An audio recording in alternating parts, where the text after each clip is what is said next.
আসসালামু আলাইকুম ওয়া রাহমাতুল্লাহি ওয়া বারাকাতুহু। যারা আমাদেরকে দেখছেন এবং শুনছেন সবাইকে আন্তরিক ধন্যবাদ এবং মোবারকবাদ জানাচ্ছি। আজকে আপনারা আমাদেরকে দেখতে পাচ্ছেন আমরা নতুন একটি জায়গায়, নতুন একটি প্লেসে আমরা নতুনভাবে নতুন মেসেজ দেওয়ার জন্য আমরা লাইভে আসছি। আপনারা দেখতে পাচ্ছেন আমরা একটি নৌকাতে বসে আছি পানির মধ্যে। আসলে আমাদের দেশে যাতায়াতের জন্যে আমাদের নৌকা যেমন লাগে, এরপরে গাড়ি যেমন লাগে, ট্রেন যেমন ব্যবহার করি আমরা, আবার মাথার উপরে প্লেনও ঘুরে। তো এক একটার এক এক সুবিধা। একটা সময় তো আসলে আমাদের বাংলাদেশের মানুষ এমন ছিল যে ৩ মাস ৪ মাস পর্যন্ত একাধারে তারা নৌকা ছাড়া চলতেই পারতো না। এখন তো আলহামদুলিল্লাহ উন্নত দেশ হওয়ার কারণে, রুট ঘাট সব ভালো হওয়ার কারণে এখন আর আগের সেই নৌকার পরিবেশটা এখন আর খুব বেশি নাই। তো এরপরেও আজকে আমরা যেখানে আসছি এখানে আমাদের নৌকা দিয়ে পারাপার হতে হবে। আর নৌকার মধ্যে আমরা যখন উঠি তখন আল্লাহ রাব্বুল আলামিন মহাগ্রন্থ আল কোরআনে নৌকা সংক্রান্ত বিষয়ে, পানি সংক্রান্ত বিষয়ে যে কথাগুলি বলেছেন, বিভিন্ন জাতিদেরকে চুবিয়ে মেরেছেন, অনেকের শাস্তি দিয়েছেন।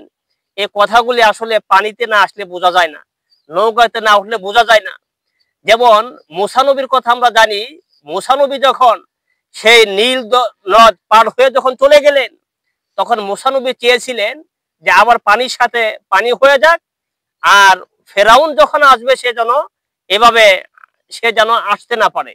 কিন্তু আল্লাহ রাব্বুল আলামিন মুসা নবীকে বলেছিলেন, মুসা রে, তুমি স্থির থাকো, ঘাবড়ানোর কিছু নাই, রাস্তা যেটা আছে সেটা থাকুক।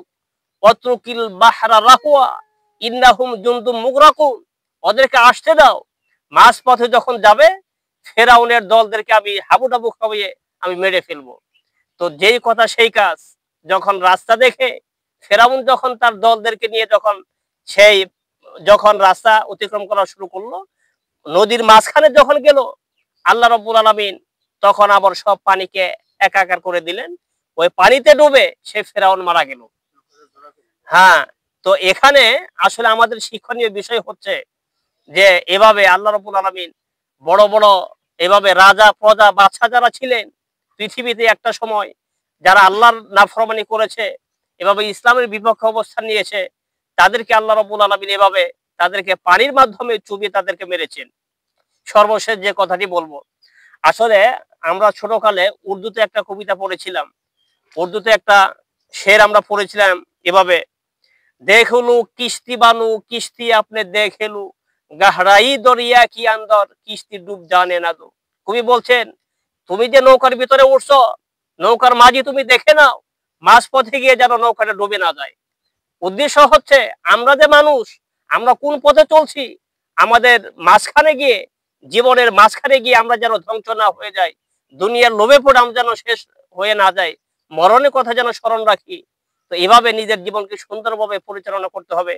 আল্লাহ রাব্বুল আলামিন সবাইকে তৌফিক দান করেন। আবারও যারা দেখছেন এবং শুনছেন সবাইকে আন্তরিক ধন্যবাদ এবং মোবারকবাদ জানিয়ে আমাদের কথা শেষ করছি। আসসালামু আলাইকুম ওয়া রাহমাতুল্লাহি ওয়া বারাকাতুহু।